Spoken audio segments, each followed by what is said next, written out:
There's an idea so strange, so massive, that if it's true, everything changes. We're not talking about another conspiracy theory or some end-of-the-world prophecy.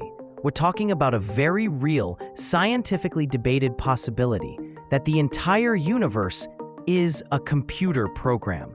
Yes, you heard that right. What if everything you see, feel, touch, even you, is just a line of code running inside a system so massive, so complex, that you'll never even know it exists? Sounds crazy, right? But here's the thing. Some of the most brilliant physicists and philosophers in the world take this hypothesis very seriously. And when you realize that the fundamental equations of physics seem to follow binary logic, just like the zeros and ones inside a computer, that's when things start to feel weird. Very weird. In this video, you'll discover why some scientists believe the universe is made of information, and why, if that's true, the world you live in might just be an incredibly sophisticated illusion. If you've seen The Matrix, consider that just the beginning. The real question is, what's behind all of this? And more importantly, how can we know if what we call reality is even real? Subscribe to the channel and turn on notifications. It helps YouTube know you want more videos like this and motivates us to keep diving deep into ideas no one else dares to explore. For centuries, we've tried to understand the universe by looking at the sky, calculating orbits, exploring planets, dissecting atoms. But what if all of this, all matter, energy, space, and time, is just the tip of the iceberg? There's a growing school of thought in modern science that suggests something unbelievable, that the universe is quite literally an information system. Not a metaphor, but actual, structured data, like a massive source code running behind every particle, every force, every galaxy. This idea is known as it from bit. Proposed by physicist John Wheeler, it suggests that everything in the universe arises from information, not the other way around.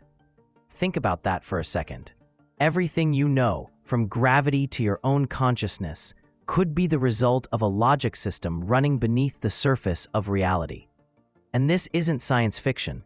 We're talking about theoretical physicists, cosmologists, and computer scientists seriously debating this possibility. But why is this idea gaining traction now? Because the deeper we go into quantum physics, the more we understand how information behaves at fundamental levels, the more we uncover patterns that are strangely familiar. Binary patterns, mathematical codes, logical rules that feel eerily similar to programming. Maybe the universe doesn't operate like a machine, but like a piece of software. And here's the most unsettling part. If this really is a code, who wrote it? And you? What do you think about that? Let's start from the beginning, or rather, from the foundation of everything. Physicist John Wheeler, one of the great minds of the 20th century, proposed an idea that seems simple at first, but it completely rewires how we understand the world. He called it from bit. In essence, everything comes from information.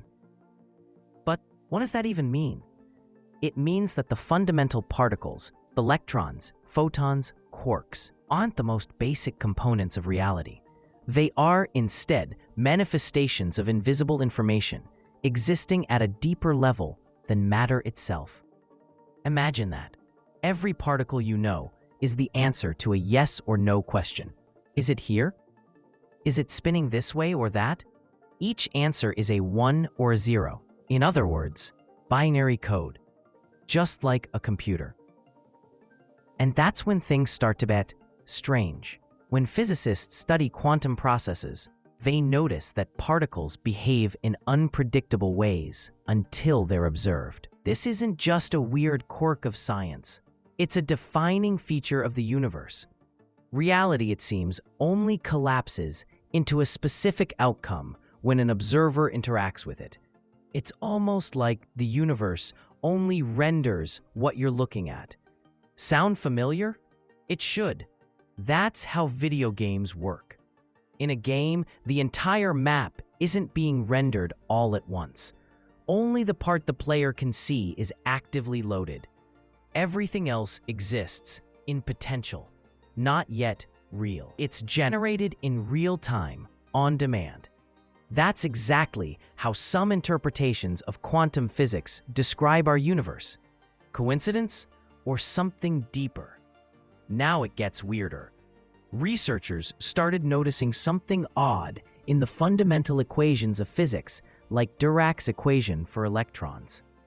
When you rearrange certain parts, they begin to reveal structures that look uncannily like formal codes. Not just math, but logic, syntax, even error correction. This isn't about someone programming the universe in Python or JavaScript. It's about the possibility that the fabric of the universe behaves like a language, complete with symbols, grammar, and rules. Now think about this. Why does nature obey such rigid mathematical patterns? The number pi shows up in circles, waves, even in the structure of atoms. The golden ratio, phi, appears in seashells, galaxies, flowers. These aren't coincidences. They're signatures, as if the universe follows a script. And maybe it does. Let's jump to computing. Seth Lloyd, a physicist at MIT, suggested that the universe itself could be understood as a giant quantum computer. If all matter and energy interact in calculable ways, and we can simulate those interactions using equations, then perhaps reality is nothing more than information being processed, which means matter isn't matter. It's active data. That implies our universe might have memory, processing speed, an operating system. Then we meet James Gates, a theoretical physicist studying supersymmetry. He made a jaw-dropping discovery. Embedded in the equations were actual error-correcting codes, the kind used in software to prevent bugs. The exact same logic engineers use to protect data on CDs, in networks, in computers, hidden inside the laws of physics. Real code, real logic, inside the blueprint of the cosmos. James Gates once said, "It's as if I'm working with something that was programmed." Which leads us to the big question. If there's code, who's the coder? Or maybe the universe is coding itself. Maybe reality is a self-simulating system, a conscious algorithm, something that creates information while also being created by it. And that brings us to the most mind-bending idea of all, the simulation hypothesis. Philosopher Nick Bostrom from Oxford laid out a theory with 3 possibilities, only one of which can be true. Either no civilization ever reaches a technological level capable of simulating reality, or they reach that level but have no interest in doing so. Or they do it, and they do it a lot. If the third option is true, then there could be billions of simulations for every real universe, which means it's far more likely that you are inside a simulation than outside of one. And here's the disturbing part. You'd never know, because if everything you experience is generated by the system itself, then even your tools for observation, your senses, your instruments, your science, are part of the simulation. It's like trying to discover the edge of your own dream while still dreaming. That idea can be terrifying, but it can also be liberating, because if we're simulations, then someone or something created us, cared enough to build this experience, loved the idea of us enough to make us exist. Maybe it was a god, maybe a future civilization, maybe consciousness itself. But the fact that we're here, thinking, feeling, dreaming, means we matter. Even if it's an illusion, even if we're just a line of code. That might be the very thing that makes being human so extraordinary. Because the illusion is so perfect that we believe it. And while we believe, while we love and lose and hope and ache, it becomes real to us. And if it's real to us, maybe that's real enough. If the idea that we're living in a simulation already feels absurd, What's even more absurd is how much it starts to make sense the deeper science goes. The real problem is that human beings aren't mentally or emotionally prepared to accept such a possibility, because it dismantles everything we use to define reality: time, space, matter, the self. For centuries, we believed the universe was a machine, like a giant clock, predictable, ruled by fixed laws. But modern physics shattered that illusion. The world isn't predictable, it's probabilistic. In the quantum world, things might happen or not, and we only know when we look. It feels chaotic, but it also feels like code. The kind of code that's built to save resources. And if we are inside a simulation, then resource management is key. It would be impossible to simulate an entire universe, atom by atom, in real time. Not even a super advanced civilization could handle that. But there's a workaround, a shortcut, a hack. You simulate only what's needed. There's no reason to render the interior of a star millions of light years away unless someone is observing it. You don't need to load the insides of a chair unless someone breaks it open. You don't need to process the deepest layer of reality unless someone looks that deep. And that's exactly what we see in quantum physics. When no one is looking, particles exist in multiple states.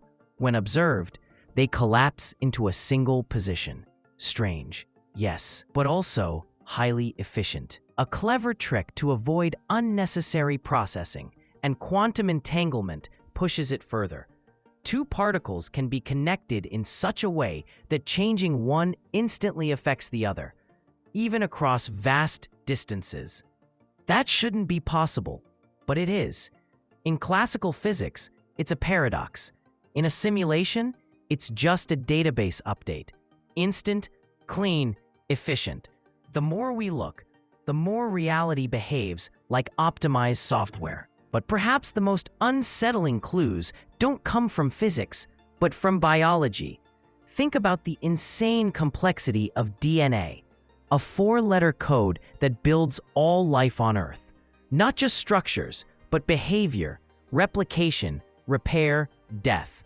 Efficient, compact, error-resistant, like an algorithm. And then there's the human brain, capable of simulating entire realities, generating emotions, imagining the future, creating art. If that's not a high-functioning processor, what is? Which leads to a chilling question. What if the brain isn't generating consciousness, but receiving it? Maybe consciousness isn't inside the brain. Maybe the brain is an interface, a terminal, a receiver, an avatar accessing something larger. It might sound mystical, but there are scientists who take this seriously. Neuroscientist Carl Pribram proposed that the brain functions more like a frequency receiver than a data processor. This theory fits neatly with the holographic universe concept, where everything we experience as three-dimensional is a projection from a two-dimensional surface encoded with information. In that case, the world is a projection. And if the universe is a hologram, who's projecting it? We may never get an answer. Or maybe the answer is already here. One of the common objections to the simulation theory is, if it's true, why haven't we seen any bugs? But what if we have particles that disappear when unobserved? Physical constants that shift ever so slightly, gravitational anomalies, conscious phenomena we can't replicate, emotions that appear out of nowhere, mystical experiences where people claim to touch something beyond. Are these errors, messages, or tests? If we are in a simulation, then maybe it has a purpose. Maybe it's an experiment, a school, a game, a prison, or all of those at once. And death? Maybe not the end, but the exit, the logout, or the next simulation. Sure, all of this might sound like a fantasy, but sometimes the only way to approach truth is by being willing to surrender what you think is true. Physicist Max Tegmark suggests that mathematics is the ultimate reality. He believes the universe is a pure mathematical structure, and everything we feel is simply how we interpret that structure, which means there are no things, just equations. And if that's true, then we're not made of atoms. We're made of relationships between values, of dynamic, living math. You are not a body, you're a function. The love you feel, a connection between data points. The memory of a hug, a pattern in a system. The voice inside your head or self, maybe just a temporary instance in a much larger process. It sounds cold, but it could be freeing. Because if everything is code, then everything is flexible, rewritable, evolvable. Life is no longer fate. It becomes navigable. You're not stuck in matter. You're part of an evolving system. And maybe, just maybe, your awareness can influence it. Maybe the real glitch in the simulation is this, that it allowed the avatars to become aware, that it gave itself the ability to ask questions, to look in the mirror and wonder, what am I? And in that moment, maybe you are touching the deepest truth of all. They may have created a perfect simulation, but they forgot one thing.